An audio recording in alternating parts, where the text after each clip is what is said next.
Walter, thank you for your time today. And you're quite welcome. I've got to ask, what have you made of Portsmouth and the Comic Con so far? I've enjoyed it enormously. I regret to say I have not gotten out into Portsmouth as much as I would like. We've walked around some, and we have gone to dinner a couple times at a really good Lebanese restaurant and an Italian restaurant. I couldn't tell you where they were. Other people were leading somewhere in Portsmouth. Somewhere in Portsmouth, within walking distance of the hall, the Guild Hall. But beyond that, I couldn't tell you where we were. But we had a good time. We've had a good time. Fans have been great. It's been very busy. I am kind of tired. So I'm kind of glad we're wrapping it up. Yeah. But I hope to get out and we'll look a little more in Portsmouth. Yeah. We'll have to see. Our time is not entirely our own tomorrow, and so we'll have to see how that works. We're staying in England for a week to go see friends, basically. But we'll see how it goes tomorrow. And I believe you're going to Bristol, so do check out all the graffiti in Bristol. I've already told your wife. That's right. It is a hot bed of graffiti, and it's here and there and everywhere. It's wonderful, so I think you'll enjoy it. I look forward to seeing it all. Right, obviously you are very well known to a certain generation of people for your work on Thor. It's something you've returned back to now, hasn't it, through IDW and your Ragnarok series. That's right. I found it really fascinating and a very different take. What is that take? A long time, 17 years ago, a friend of mine who worked at the time at Wildstorm, before they were bought by DC, Scott Doombeer, asked if I wanted to go back and do a Ragnarok or a Thor series of my own, create our own Thor, something different from Marvel. I thought it was a great idea. As I've said elsewhere, I said, let me finish up some work I've got, I'll get back to you. 15 years later, I got back to him, I finished up my work, and I thought about it. I did a drawing of Thor with a beard and kind of a Viking. It wasn't a strictly Viking outfit. There was some Japanese influence. I'd done a drawing. I didn't know what it meant. I just did it for fun, really. A friend of mine did a T-shirt of it. And then... That's not that T-shirt. That's not this T-shirt. Yeah, this will be different. This will be a different T-shirt. Same guy, though. Same guy did it. One of my former students, Jerry Mott, who went to SVA when I was a teacher there in New York. So one day I had an idea for Thor being locked up in a prison, in a deep dungeon at the bottom of a basements of multiple basements or whatever. Maybe Loki was torturing him or what. I didn't have a clear idea, but I liked the idea of the prison and Thor being locked away. And initially my thoughts were more in the traditional Marvel storylines. Maybe Harlequin, who was a duplicate of Thor, part of that storyline, whatever. And so I thought of that, but I kind of liked the prison idea. And then I was driving one day, literally, from the pizza place. I usually got pizza at, or I used to, still do some, and over to Borders Books. It's long enough ago so Borders existed. They're gone now in America. And in Britain too. Maybe everywhere. That was a good store. We had a good store near us. I loved it. I was sorry it went away. But I was on my way there, and suddenly I had a brainstorm. And the brainstorm was that with the Thor and the prison, all that stuff, that it was after Ragnarok.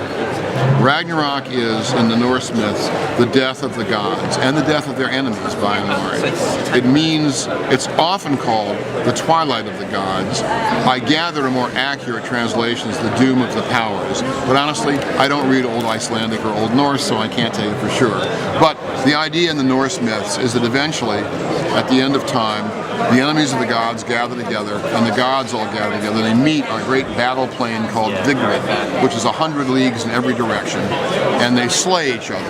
And the main gods, the main enemies, go up against each other one-on-one and basically kill each other. Thor kills the Midgard serpent. He walks backwards 9 steps. The effluvia from the dying serpent, or its poison, or its blood, or whatever, the ichor, flows out and floods and drowns Thor. Odin is eaten whole by Fenrir, the great wolf. One of Odin's sons, who features in virtually no other stories, runs over and plants his great shoe on the wolf's lower jaw and tears the wolf apart. The wolf dies. Surtur kills Frey. Surtur's the one who's not killed. Frey has given up his invincible sword for love in earlier stories, and so Frey dies. Garm is killed by Tyr as he kills Tyr. All of them die. And Surtur, who, for whatever reason, it's not clear, Norse mythology is not like comic books, so don't worry about the continuity so much. But Surtur is the last man standing, or the last creature standing, maybe the oldest creature. He may even predate Ymir, the great frost giant, who was the first of living creatures. And Surtur takes this great flaming sword, and he flings fire over the 9 worlds, and everything goes up in flames. Surtur is never mentioned again in the poetry, so perhaps he goes up in flames as well. But everything burns, the earth sinks into the ocean, the stars fall from the skies, the sun and the moon were eaten by great wolves, so everything goes dark, and we're pursuing them. Everything goes dark, and eventually the earth rises back out of the sea, there's light again, the earth is green, a single man and woman have survived, a couple of the children of the gods have survived, and it's possible in a rather cryptic passage at the end of Voluspa, the poem in the Elder Edda. Evil itself has also survived. That's a very cryptic bit of poetry that has different interpretations. But the answer is that things begin again. Well, my different thought from that was that Ragnarok has occurred and Thor was not there. He's off in this dungeon. Whatever this dungeon is, that's where he is. That means the Midgard serpent is not killed. The serpent encircles the world. It's that big. And so with the Midgard serpent not being killed, in the end, the gods die and their enemies live. In my story, only Garm is dead. Tyr kills Garm kills Tyr, they die, everybody else is alive. But the gods are all dead. The heroes of Valhalla are all dead. And the evil takes over. The 9 worlds, these separate 9 worlds, the world of the elves, the world of men, the worlds of gods, the worlds of the Jotun, the giants, all collapse as everything fails with the gods dead, and becomes this vast land that's a combination of all these different places. It's post-apocalyptic, it's isn't very, it? yes, it's exactly it's really right. Grim. And the sun and the moon, having been eaten by these great wolves, they don't talk about it again in the stories. In my story, the wolves die. If you eat the sun, you're going to die. It's that simple. So the wolves die, they fall into this land. So somewhere in this great land, these giant carcasses of dead wolves are lying there, and they're rotting away, and the sun and the moon gleam through the rotting carcasses. And so the light in these places is just the twilight, the dusk of the light of the sun and the moon inside these wolf carcasses. So there is no day, there is no night, there's just dusk light everywhere. Brighter maybe closer to the wolves, dimmer farther away. We haven't seen the wolves yet. We are going to soon. So Thor is in this prison. He, without giving my story away, he gets out eventually after hundreds of years to discover that the world, the great enemies have formed their own kingdoms. It's kind of a medieval agrarian world mostly. There are men still. Some of them are slaves or serfs of the great enemies. Some of them live independently but in small villages. They don't have any great kingdoms. The bad guys really rule. And Thor finally gets his way back, makes his way back to Asgard, which is a ruin, and there he finds the body of his wife, the mummified body of his wife. Sif in the stories has hair made of gold, of actual spun gold, which is incorruptible. So he can identify the body of his wife because her golden hair looks just the same now as it did hundreds of years ago, the last time he saw her. And the bodies of their children lie nearby, and the bodies of dozens, if not hundreds, of trolls and orcs and draugr lie all around, and they were slain by Sif and her children before they were killed, and by the other Aesir who were still in Asgard when doom came. So Thor creates a great pyre. He brings down he puts all the bodies of the slain on top. He brings down the lightning. The lightning stays. It's a permanent flame, permanent lightning bolt, and he goes out into the 9 worlds with his hammer to find the great enemies and the ones I'm inventing. There aren't that many great enemies, so I'm inventing some lesser enemies. And he goes out to find all these guys and deal with them. And that's really my story. The book is called Ragnarok because as long as Thor is alive, Ragnarok still continues. The doom of the powers has not quite fallen. One power still remains. And the great enemies have become aware of this. I've done 2 story arcs of 6 issues each so far. The first arc was Last God Standing. It's come out in a hardcover and a trade paperback now. The second arc was The Lord of the Dead. And that's because in the poetry, Hel herself, in Marvel Comics, it's Hela, but Hel herself in the Norse poetry, in the Norse myths, who rules the land of Hel, or Helheim, the realm of the dead. She's never mentioned again after Ragnarok begins. So her fate is unknown. We're going to find out what her fate is, thanks to me. But in the meantime, one of the draugr, one of the walking dead, has taken unto himself the name of the Lord of the Dead, has begun gathering an army of the dead unto himself in order to begin to expand his empire across the Dusklands. And the second story arc is the story of that character and Thor and a couple of other characters who are involved with Angband, and that's really what that story is about. The third arc, which I'm working on now, won't be out for about a year. I want the 6 issues to come out monthly instead of once in the blue moon, which they do now. So I'm going to get all of them done before they come out. It's all written, all 6 issues are laid out. I've got the lettered issue. The first issue is now lettered, issue 13. I'm working on that now. Well, not right now. I'm in England, so I'm not doing it right now. But when I get home, I'll be working on that. And then I'll work on I'll finish the other issues. When I've got 5 of them done, we'll start putting them out. I should be able to get that last issue done in time. And that will be Thor, in the first issue, Thor actually learns, as the reader learns at the same time because of that, what really happened at Ragnarok, what really happened on the battle plane of Vigrid, what happened to all the characters. But he also learns that Hel herself was not there, and he has a grudge against Hel. Hel allowed the great ship Naglfar, which is a ship made of dead men's nails, to be built, and it carried the dead into battle against the gods. So he has an animus against Hel. And he also wonders, his brother Baldur, the sun god, the god of the sun, was really killed before Ragnarok started. He went to Helheim, and she failed to wouldn't let him be released. And so he wants to go find out what happened to Baldur, to his brother. He wants to find out what happened to Hel. So after learning in this first issue what happened to everybody, which is the first time he knows something about it, he heads off to Helheim to descend. I'm kind of borrowing a little from Dante. Not a lot. I don't have circles of hell. I haven't made it that big. But it's a valley that drops down into the depths of the Dusklands. And he'll go down into the Dusklands, into the cold and the damp, past the creatures of Hel herself, who allow him to enter. And he'll try to find out what happened to both Baldur and to Hel. He will not... Yeah, I'm not going to say any more than that. That's as much as I'm going to say. You mentioned yesterday you pound this idea of Baldur, the sun god, and possibly that being a Christian influence in the same way as Gawain in the Round Table is also, in some of the earlier legends, a sun god kind of character as well. The same way as Loki is the trickster god, just like Anansi the spider. But I'm interested in your very, very different interpretation of Thor, for obvious reasons, but also because of the state of decay he's in. Well, he's a god. This won't give too much away. It's in the first issue, or the first story, about the second or third issue.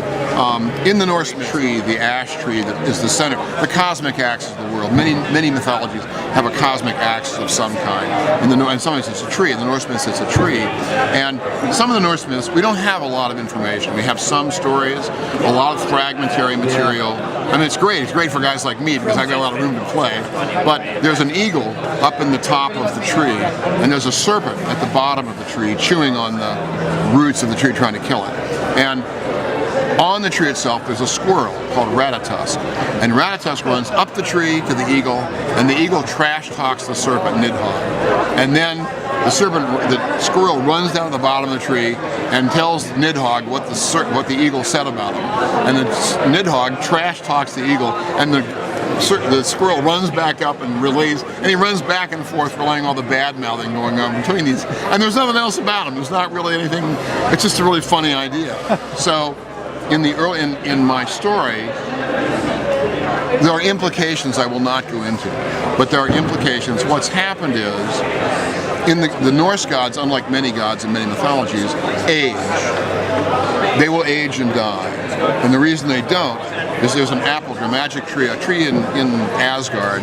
It's apples in the standard version. It's not always clear it's really apples, but we use apples for maybe other fruit as well, but I've used apples myself as the standard. There's an apple tree, and the gods partake of the apples, and it keeps them young. So what we find out pretty early in the story is that Ratatusk has apparently a supply of apples somewhere. We learn more about that in the story, that's all I'll say about it. So he chews them up, and he zips over to where Thor is. He can't free Thor, but he gets down into the dungeon, and he spits the nectar into whatever Thor has for him. Thor looks like this. I don't know how much you can see of that in the camera, but he looks like this. So he has no lower jaw. But he's in stasis on this throne, chained to the throne, and Ratatosk spits the nectar down his throat or whatever it is. It's kind of gross. I don't have to just show that exactly. Depicted, but I know what you mean by kind of gross. I don't have to show it exactly. And so Thor has been kept alive all this time. He has aged some, and whatever he's gone through, his hair has turned white. It's no longer the red hair of the god of thunder. But Ratatosk has kept Thor alive. So when the time comes, Thor is able to stand up and break his chains and begin his odyssey, the Greek reference, into the world, into the Dusklands, to discover what's happened, and then to try to set things, maybe not to rights, but at least differently than they are now.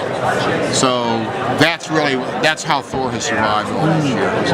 And he's fairly weak when it starts out, but he's still eating the apples. Initially, to be honest, I had not planned to leave him jawless for the whole time. I thought he'd be getting his jaw back. There's a couple of ways that Mike Mignola suggested a pretty cool way of having him take his jaw back. I had a couple of thoughts about it myself. Maybe not as cool as Mike's, but... And is that going to be added in? I just know that, honestly, as I've drawn it, I really like the look of him without the jaw. Yeah. It makes it a little odd to draw from a couple of angles, so I'm careful about the way I frame the shots. But, it does mean he doesn't look like anybody else's Thor on the marketplace right now. And that's not a bad, or maybe ever. And that's not a bad thing. So far I have not brought the jaw back. I may someday, but I told somebody else this earlier. When I'm doing books, I'm doing a comic on a long-term basis, I like to plan a lot of stuff out. I'll have a flow chart. When I did Thor for Marvel, I had a flow chart with all the boxes and all the issue numbers down the side, all the characters across here, and I would say what was going to happen to each character across the flow. Try and keep track of what I was doing. I didn't stick to it necessarily all the time exactly, but I had to make one of those for Ragnarok because I'm beginning to get enough characters to do it. So I like planning it out, but I also like the serendipity of discovery.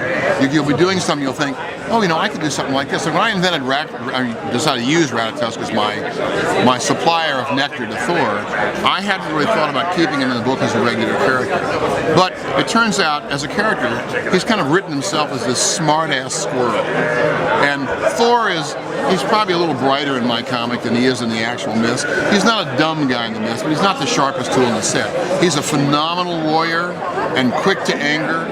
And Thor, in my comic, he's had some quick anger moments. He's having to learn to try and control that because nothing useful comes from that. But Ratatosk, he doesn't really care. Ratatosk is very quick, he's very fast, he's a smartass, he's not frightened of Thor. He's fed him for hundreds of years. Screw him. So basically, Ratatosk is ending up being more of a regular character in the book. And in terms of the drama, one of the things he serves, one of the purposes, which I did not think of originally, but I have thought of it since, is when Thor goes down to Helheim, for example, Ratatosk can ride on his shoulder, even though initially Thor tells him not to come. And it gives Thor someone to talk to and someone to make observations. Now, Ratatosk in a lot of this particular arc is going to be very quiet, because Thor and he are passing a lot of very dangerous characters, a lot of very dangerous creatures. And Ratatosk would be only a tasty morsel to these guys. So he's figured out, I'm keeping my trap shut, I'm not drawing attention to myself. So he hasn't said a whole lot. But he has something to say as time goes by. But he has become kind of a companion with Thor, which was not, I had not, when I first started writing the book, I didn't have a companion in mind. Like Snowy to Tintin. It exactly right. And it's worked out in a way that's I like. And the fact is that because he is rather snotty and off the cuff, and it's like having my friend Howard Chaykin next to you sometimes. Hello, Howard. So probably I'm not as smart as Howard, so he's not quite as smart as in his remarks. But it's given him a good, Howard in American Flag had the cat with the hands, with his mechanical hands. So it is not an unknown dramatic trick to do something like that in the story. I hadn't planned it, but as I began writing him and I kind of got this character along, I began thinking, I like writing this guy. And my wife liked reading this guy. And my wife, she's one of my best editors, even though I have other real editors. Scott Doombeer is editing my book. I run everything past her easy because I get to live with one of the best editors comic books ever had. And that's worked out very nicely. And she's liked it and been very encouraging. And so I think Ratatosk is going to be a regular regular character. I've already killed him. He's come back once, so. Well, I look forward to seeing him as an action figure and Thor as an action figure. There may be one. I hope so sooner or later. Thank you for your time once again.